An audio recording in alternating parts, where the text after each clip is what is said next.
Last night, I was just relaxing in the Reddit Discord and just chatting with a few people, and one person posted a link to someone saying that anyone who wants these cards back should not be taken seriously when talking about the game. And that got me thinking, let's talk about those four cards. Now, I'm not going to mention who and on what tweet. Those four cards were Heavy Metal Foes Electromite, along with Tyranids Kick Kalos, Wind-Up Carriers and Matey, and also Black Dragon. These four have always been a center point for discussions on if they should come back into the format or not. Now, from what I've experienced and what we've learned over the past 7 years since all these cards have been released, a few of them should not come back, but a couple should. Now, these are based on my opinions, and you can let me know your opinion down in the comments below. But let's get into it. Now, I think I'm going to start off with Black Dragon for a second. A lot of people forget, with Emancipator, it was during COVID, and we really didn't have real tournaments to play these decks in, and realistically, with how much that has gotten hit over the past 5 years since then, there is a lot of reasoning for this can come back, because back in COVID, we were playing everything under the sun with Link Cross, Halka Vibrex, and Mecha Phantom Beast Auroradon. Those three are forbidden, along with playing cards like Warlord, Savage Dragon, and Appaloosa, the Bow of the Goddess, which are also forbidden in the TCG, where OCG has only banned Link Cross and Halka Vibrex, while the rest are still legal. And in Master Duel, the same thing. 4 of them are legal, 2 of them are forbidden. While over in OCG and Master Duel, they have Black Dragon to 1, as Master Duel just put it to 1 recently. And being able to add 3 rock monsters that equal the level 8 from your deck to your hand is very powerful on a once per turn search. And the other effect is you could summon it as many times as you want, special summon it as many times as you want per turn, by banishing 3 earth monsters from your hand or graveyard. And also protects rock monsters from being able to be destroyed except by battle, so card effects don't work.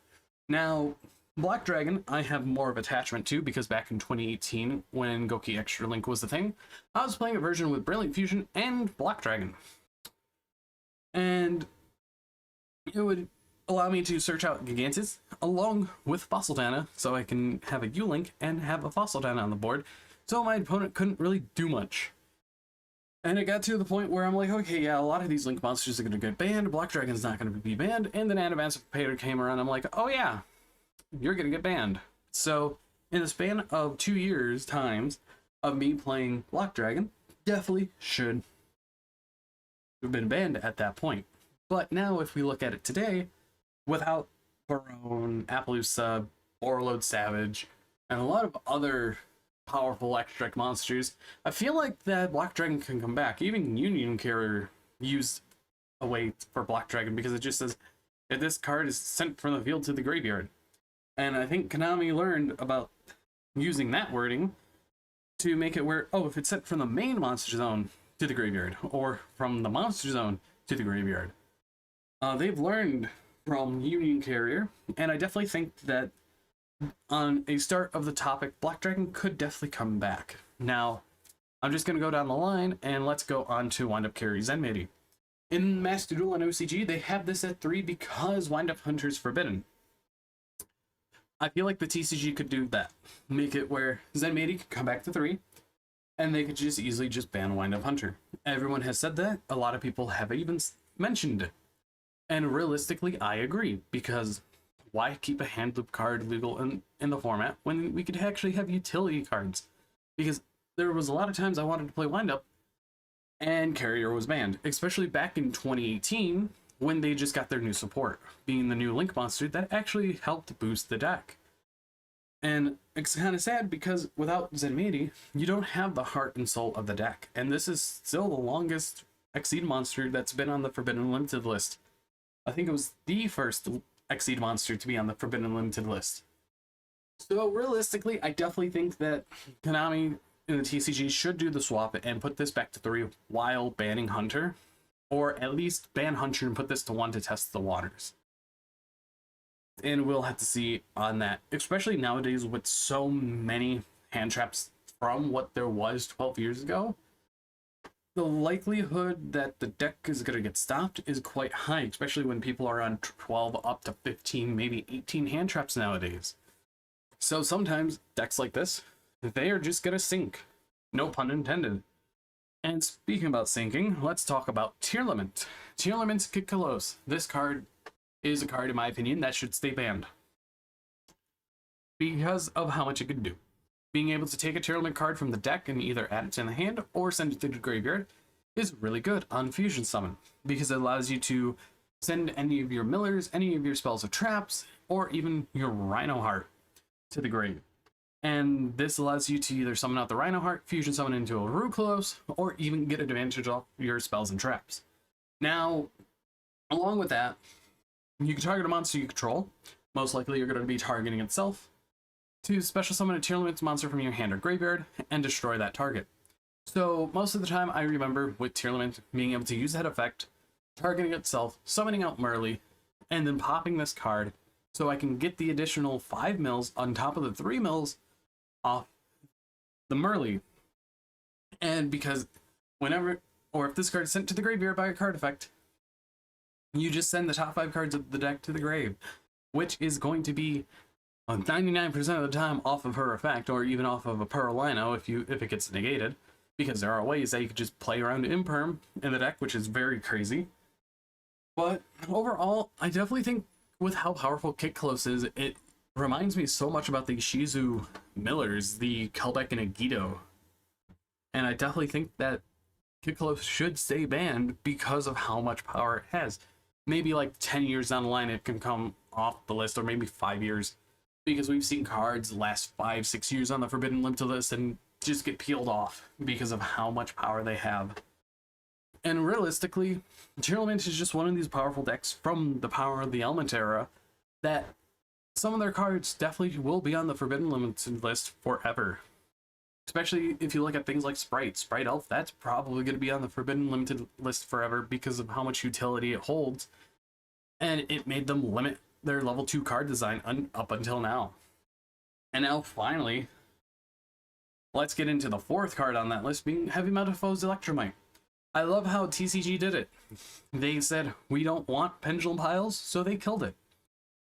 This card was the reason why that they're like, oh yeah, because of Electromite, a lot of Pendulum decks are going to look the same because they're all going to be a pile. While in Master Duel and in TCG, or in the OCG, I mean, they both have it at 1, and you could see that there's legal FTKs, and there are also legal decks that just build a board and literally just make it where your opponent can't play, but it gets outpaced by the newer stuff. So when the newer stuff gets hit, they fall back on the old stuff, and then they have that problem going all over again.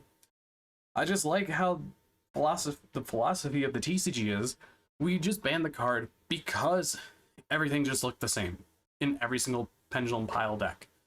You end on this monster, you have Appaloosa, you end on this fusion monster, you end on this Exceed monster to summon out said fusion monster, and you also have other things like Artifact Dagda to set the Scythe from deck, and a lot of these cards are forbidden. And realistically, I definitely think that over time, this card could probably come back. Even though the only Pendulum card that's on the Forbidden Limited list between the TCG and OCG, the real Pendulum card, being something on the lines of Astrograph Sorcerer. With that card, it just creates a lot of issues, and realistically, without Electromite, those issues are solved, which is crazy to think about. So I definitely think that Heavy Metalfoes Electromite and Tearlament's Kitkalos cannot come back in the current format, while Carrier you need to swap out the Hunter for, and Black Dragon can completely come back and be free. Now, I wanted to add on to this discussion about one more card that has also been thrown into this discussion before, being something like Spiral Master Plan. Now, Spirals recently had some reprints in Stampede and Bonanza, and in my opinion, Master Plan could probably come back because a lot of these end board pieces that decks have no longer exist. Because I remember back in 2017, 2018, Spiral took off because the Link monster making this card absolutely broken. And with the errata of Firewall Dragon, with a lot of other bans and limits and even just erratas here and there, Master Plan becomes weaker. Even with something like a Bestial Magnuma or Bestial Baldrake, this card gets taken out easily. And it's definitely interesting to think that this, even though it's at 3 in Master Duel and OCG, this card could probably come back, being able to add a Spiral mission once while it's on the field, soft once per turn, and when it leaves the field, you get to add a Resort and a Spiral monster from your deck to your hand, except another copy of Master Plan. So you're adding a piece that you need, along with your field spell that searches out the other piece that you need, along with getting a Spiral mission, so you can just quick fix it to the grave, to summon the quick fix, to get a search of a gear. So, in my opinion, looking at it more, it could be at 1, but they can also just keep it banned because of how much it could carry with how powerful it is. And honestly, these are just all my opinions, and realistically, these 5 cards are always going to be talked about in the Yu-Gi-Oh! For years and years as new people just explore the ban list and look at cards that are currently forbidden and be like, hey, how about this card? We haven't seen this card in a while. Could it come back? That's how it is with a lot of the cards, because I've been playing the game. I came back in 2012, and I've been playing since, so that's 13 years. And before that, I was playing from 2002 to 2010. So I have a lot of experience under my belt seeing how much power dynamics have changed over the course of this game's whole life. And even looking into the OCG side of things more, the power balance is so much of a headache, because over there, their format's completely different because of how they play. And with how many things that they have, they are using the counters respectively just to take care of a lot of the rogue options, so only, really, the high-level decks can do well. Because Adamantipator really doesn't do anything over there, even though Block Dragon's at 1, because Vernisylphs came out. Fairy Tale Snow, piled 60-card decks are there, but they ended up just hitting Grass to 1, like the TCG. And we just put it back to 1 while it was forbidden over here. But they've done some reasonable things by being like, oh, we're going to keep Electromite legal at 1, while they hit so many other Pendulum cards to counterbalance. Which, it's weird of a game design philosophy, but it's smart for the people who bought into the products of the special promo or the special card varieties. That's why a lot of cards have issues getting banned, like Beatrice. That was a Shueisha promo. And if you guys don't know who that is, that is a company I believe does the manga for Yu-Gi-Oh! But they also do a lot of other things. They have a lot of IPs under their belt, being like Naruto, One Piece, and a lot of other things, I believe. But I could be wrong. And they are a publishing company. I should just say that. And they have so many IPs under their belt, and one of the main ones being Yu-Gi-Oh! Along with something like Chainsaw Man. So, realistically, I do think that a lot of these cards that are hit on the Forbidden Limited list are in disdain with them because they probably made it. Like, if you look at a lot of the entirety of the Fusion section, you have stuff like Hot Red Dragon King or Archfiend King Calamity. That was a card. That was a manga card. Then you also have other things like number 95 Galaxy Eyes Dark Matter Dragon. That was another manga card. Beatrice, yet again, another manga card. Bahamut Shark and Shockmaster, main anime and your manga card. And it's kind of weird seeing this because it's like a lot of cards that are on the list are made by them, and they know 3 ways of creating cards. It's either alright, it's great, or it's broken, as we've seen time and time again. But I don't want to discuss, or don't want to drag this discussion on too long about these 4-5 cards. And I want you guys to think about if these 5 cards should come back. And in my opinion, only 2 or maybe 3 can't. But anyways, I've been BoltSpider. I've been rambling on way too long, and I just want to know you guys' opinions down in the comments below. But anyways, I'll see you all in the next video. If you're new here, hit that subscribe button, and if you like the video, hit that like button down, along with using my TCG player link down in the description below. See ya.